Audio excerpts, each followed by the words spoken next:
Hola a todos, bienvenidos una semana más a nuestro canal.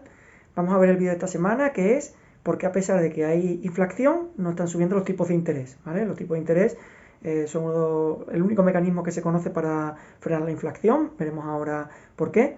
Es cierto que, y ya hablamos en otro vídeo, que la tecnología es deflacionaria y eso está haciendo de contrapeso a la inflación. De hecho, en la última década apenas ha habido inflación porque la tecnología cada vez está cogiendo más presencia y hablamos en un vídeo que tenéis en este canal sobre por qué la tecnología nos salva, ¿no?, de esta inflación, que es lo que posiblemente hubiera de aquí a unos años con todas las políticas expansivas que ha habido y el aumento de la velocidad de transacción del dinero, ¿vale? Tenéis dos vídeos, uno hablando por qué se produce inflación y otro porque la tecnología nos ayuda a evitar esta inflación. Podéis verlo en la lista de reproducciones. Pues bien, partimos de la base que estamos en una crisis que es un poco especial, ¿vale? No es una crisis al uso donde ha habido una burbuja, como hubo la crisis inmobiliaria o la burbuja.com, por las tecnológicas que sin generar apenas valor, pues tenían unos precios desorbitados, etcétera, etcétera. Entonces, aquí lo que ha ocurrido es que no se nos ha dejado trabajar. Ha habido un virus que, para evitar los contagios, se nos ha encerrado en casa y no se ha podido trabajar. Claro, esto ha afectado a algunas empresas de una manera y otra. ¿De qué ha dependido? Del músculo financiero que tuviera cada empresa. Es decir, empresas que estaban al límite, pues ha sido la puntilla, pero ya iban mal. Y empresas que tienen músculo financiero, pues incluso han podido aprovechar, como ciertos hoteles y tal, para invertir y mejorar sus instalaciones y tal, y ofrecer más valor a los clientes ahora cuando se vuelva a abrir la economía, ¿no? Eso lo han hecho muchos hoteles de las Islas Canarias, de Baleares, etcétera, etcétera. Vale, pues entonces, partiendo de que es una crisis que no tenemos datos o un horizonte claro sobre lo que puede suceder y tal, siempre nadie puede adivinar el futuro, pero hay una serie de aspectos que podemos relacionar para intentar ser visionarios y prepararnos, ¿vale? Y prepararnos en este caso, siempre digo, vamos a prepararnos para lo peor, que si no ocurre, pues será mejor, será bueno, ¿vale? Entonces ya tenemos primera parte, una crisis un poquito especial, entonces todo lo que hable, aunque creo que no me voy a equivocar, pueden ocurrir ciertas cosas que cambien algunos aspectos de lo que voy a hablar. Lo segundo, la inflación, para resumirla, voy a poner un ejemplo muy didáctico, ¿vale? Es mío. Imaginaros que ahora de pronto aparece una persona que dice, voy a hacer un juego, voy a colocar 100 pepitas de este mineral, que solo existen estas 100 en el mundo, y aquellas personas que la encuentren, pues lo pueden vender. Obviamente, cada pepita valdrá miles de millones de euros, dólares o la moneda que sea. Pero imaginaros que viene luego otra persona y dice, mira, hemos extraído este mineral de asteroides, hemos conseguido cientos de millones, lo vamos a repartir por el mundo. ¿Qué ocurriría? Que si ahora encuentras uno, como hay tantos, el valor de cada uno, el que encuentre uno no es algo importantísimo, ya necesitarían más cantidad para destacar sobre aquellas personas que no tienen ese mineral, ¿no? Entonces se vendería más barato porque ya hay muchos, ¿vale? Pues eso ocurre con el dinero. A medida que se imprime dinero, debido a estas políticas expansivas, etcétera, etcétera, pues el dinero cada vez vale menos. De hecho, un dólar de hace 100 años valía muchísimo, muchísimo más de lo que vale un dólar ahora. Se ha perdido aproximadamente un 99% del precio del valor del dólar en este tiempo, ¿no? En aproximadamente 7-10 décadas. Así que imaginaros lo importante que es entender esto de la inflación. Pues bien, cuando tenemos una crisis, lo que se produce es una contracción, ¿vale? Una contracción del gasto. Entonces la gente no gasta porque tiene miedo. En este caso ha sido una crisis de no me han dejado salir, por lo tanto no he podido gastar. Y como consecuencia de que no gasto, hay empresas que quiebran, como consecuencia de que me han encerrado y esas empresas que tenían deuda, que tenían un mal músculo financiero, no han podido tener flujos de caja, pues esas empresas han perdido la posibilidad de recuperarse y han quebrado, ¿vale? Entonces, si la empresa quiebra, pues desaparecen puestos de trabajo, desaparecen transacciones económicas, etcétera, etcétera. Entonces, ¿qué ocurre? Que las empresas lo que tienen que hacer es reducir, en ese momento se reducen los precios, ¿vale? Se reduce el precio de la vivienda, se reduce el precio de los materiales, etcétera, etcétera. ¿Y qué pasa? Que, por ejemplo, Riot, en época de pandemia, pues vio una polea a 600 y pico de euros, que normalmente vale 900, y la compró. Se aprovechó de esa situación deflacionaria, donde la empresa necesitaba, aunque fuera ponerlo casi a precio de costo o con poco más beneficio, el producto para tener flujos de caja, para poder hacer frente a pagos, porque ellos tienen que pagar con dinero y no con poleas. Entonces, uno de los mejores momentos para invertir es cuando hay una crisis, porque los precios bajan y lo podemos llevar a acciones de bolsa, etcétera, etcétera. Entonces, ¿qué se hace para contrarrestar esa contracción? Pues lo que se hacen es normalmente dos cosas. Unas políticas expansivas, impresión de dinero a saco. Entonces los bancos centrales imprimen dinero y ahora la banca tiene muchas más facilidades para dar préstamos, créditos, etcétera, etcétera. Cuando se hace eso, lo que ocurre es que además se bajan los tipos de interés y las empresas, pues dicen, empresas particulares y tal, dicen, bueno, pues voy a pedir prestado porque me van a prestar 100.000 dólares o euros, pero voy a tener que devolver a un interés muy bajo y me interesa porque yo con esos 100.000 dólares, aunque a corto plazo no vaya a tener muchas ventas, voy a poder mejorar mi hotel, voy a poder voy a poder comprar materiales, voy a poder dar más valor a mi negocio y a medio largo plazo, que es como piensa una empresa, no como piensan los gobiernos, pues voy a ganar mucho más que el interés que me cobra el banco. Muy bien, pues ya tenemos la primera parte, política expansiva, tipos de interés bajos. ¿Qué es lo que ocurre cuando ya empieza a reactivarse la economía como está ocurriendo? Pues que empieza a dispararse, hay mucho dinero, unos tipos de interés muy bajos y hay que hacer lo opuesto. Hay que quitar políticas expansivas, hay que dejar de imprimir dinero y tal, y aumentar los tipos de interés, porque a la empresa no va a ver tan atractivo coger dinero, endeudarse, porque ya sabe que si le ponen un 3-4% ya va a tener que tiene más riesgo, porque ahora el margen que va a tener que sacar va a ser mayor para obtener el beneficio. Pues bien, ha habido dos tipos de políticas expansivas, las que han hecho casi todos los países del mundo, que son ayudas directas a personas, a empresas. Por ejemplo, en Alemania a las empresas que tuvieron que cerrar se les daba hasta el 80% de facturación, en Estados Unidos igual, no sé si exactamente el 80%, e incluso se han dado cheques a familias, 1.000 euros por persona adulta, 500 euros por niño, salvo por menores, salvo a partir de ciertas rentas, ¿no? Porque obviamente las personas que tienen más renta se supone que tienen más músculo financiero y tal. Y para eso, por ejemplo, a mí me parece lógico el Estado, ¿no? Pero en España, pues no, en España no ha habido eso, en España lo que se ha hecho es préstamos ICO, donde las empresas no han recibido ayudas directas, a pesar de que ellos han pagado y le han obligado, ojo, que no es que, claro, liberal pretende que te ayude el gobierno, no, es que a mí no me dejaron, me impidieron por ley cerrar, por lo tanto me tienen que dar una compensación. Pues lo que se hizo fue no darle ayudas directas a las empresas, sino hacerles que pudieran pedir un préstamo ICO con buenas condiciones y avalados por el gobierno. Las empresas que quiebren pues las pagará el gobierno y las que no pues las pagará la empresa. Al final la capitalización ha sido, me han impedido cerrar, me he tenido que endeudar para pagar ahora, aunque sea un tipo de interés bajo, un 2, 2,5, pero lo tengo que pagar yo, no me has dado una ayuda y encima me has cerrado, ¿vale? Entonces nos encontramos con ese tipo de cosas. Claro, a pesar de ello, pues los estados lo hayan hecho de una manera u otra, los estados se han endeudado hasta límites pues totalmente, que podemos decir, ilegales, ¿vale?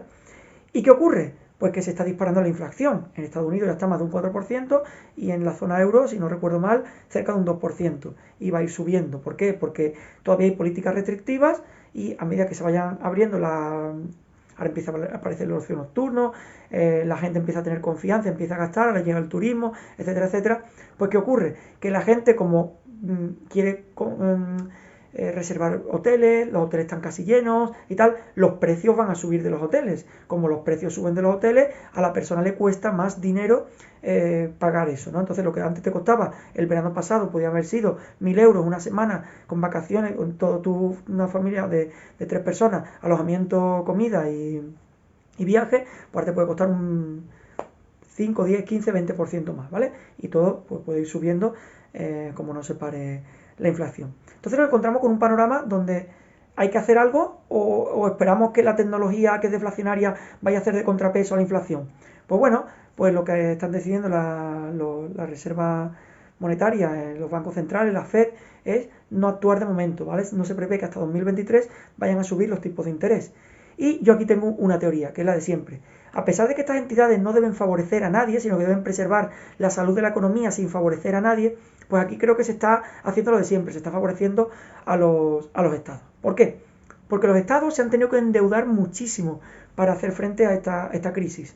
Se habla incluso de, bueno, sí, pero es que están dando ayudas porque los ERTE, no, los ERTE no son ayudas directas, ¿vale? Los ERTE, si esas personas no hubieran tenido ERTE, esas personas hubieran pasado al paro y hubieran tenido que pagar paro. No es algo que han hecho que si no esa gente se hubieran quedado en la calle, hubieran tenido que pagar paro. Pasa que queda más a nivel marketingado decir que están en un ERTE.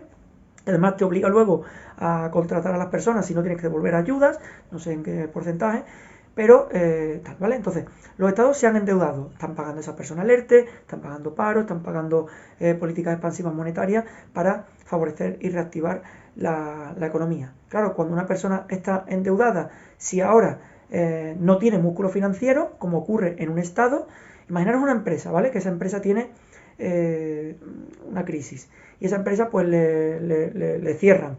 Si esa empresa tiene músculo financiero, puede aguantar y no hay problema. Y cuando vuelva a reactivarse la economía, volverá a, si su negocio se ha quedado obsoleto, volverá de nuevo a resurgir, como por ejemplo ha ocurrido con Riot, ¿no? Que es la empresa que yo llevo. Pues teníamos una serie de clientes, nos cerraron, volvemos a empezar de cero y hemos conseguido incluso más clientes de lo que teníamos en prepandemia. Pero claro, Riot tenía un músculo financiero, gestionaba muy bien los ingresos, gastos, no tenía deudas y pudo hacer frente a los gastos que tuvo durante el confinamiento y después, a medida que se ha reactivado la economía, pues ha podido volver a capitalizarse. Pero ¿qué ocurre con el Estado? Que se han cerrado empresas, hay gente en ERTE, gente en paro, no hay tanta velocidad de transacción del dinero, por lo tanto, si se reactiva la economía, como está ocurriendo en Estados Unidos, y yo tengo 120 euros o 20 dólares, voy al peluquero, el peluquero ya me cobran IVA, el peluquero va al fisioterapeuta y cobra impuesto al Estado, si no es IVA, del impuesto a sociedades. Si el IVA, porque el IVA, los sanitarios no tiene IVA. Y estoy poniendo solo un impuesto, hay muchos más. Si ahora el fisioterapeuta va a comer, paga IVA y otros impuestos. Si el camarero o que ha servido le paga un sueldo gracias a que va a ser fisioterapeuta y se le ha contratado y la empresa gana dinero y ahora esa empresa compra platos, tal. Entonces ahí va cogiendo el Estado músculo financiero. Pero claro, ahora mismo los estados no tienen músculo financiero porque hay muchas empresas quebradas, hay muchas personas en paro, hay muchas personas que no cotizan.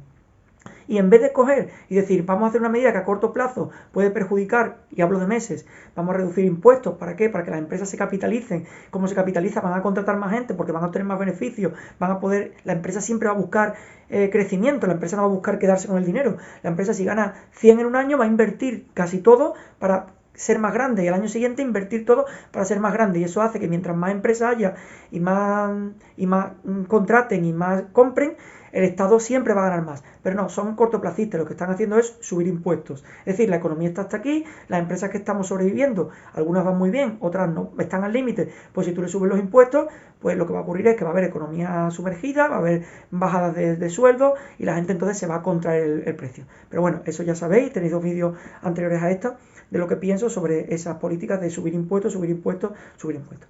Entonces, ¿qué pasa? Que el Estado está endeudado.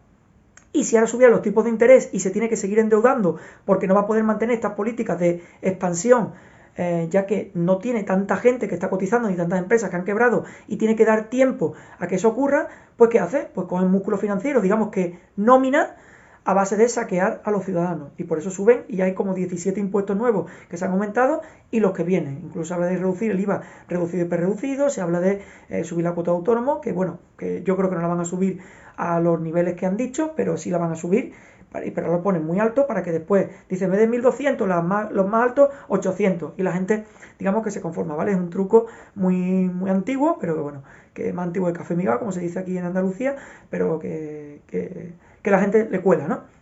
Y bien, entonces, están endeudados, ahora mismo no tienen músculo financiero, vamos a esperar 1 o 2 años que se reactive la economía y entonces subimos los tipos de interés. Claro, el Estado ahora ya va a tener capacidad para autoabastecerse sin necesidad de endeudarse mucho más y así lo que va a tener es un environment, un ecosistema donde estoy muy endeudado, ya tengo todo el dinero, estoy saqueando a los ciudadanos, empresas, estoy saqueando, ya tengo para cubrir los gastos del país, tendrán que reducir alguna cosita o no, y ahora, ¿qué pasa? Pues que la deuda, que es lo que ellos tendrían que amortizar, no la tienen que amortizar. ¿Por qué? Porque si hay inflación y suben los tipos de interés, si ellos tienen unos tipos y no se siguen endeudando, con la inflación el dinero cada vez vale menos. Entonces si están endeudados, por ejemplo, el gobierno de Estados Unidos, $1 trillón, que es más, el gobierno de España, 1.000 millones de euros, si dejan que no se endeudan más y dejan que la inflación vaya comiéndose un 3, 4, 2, 5%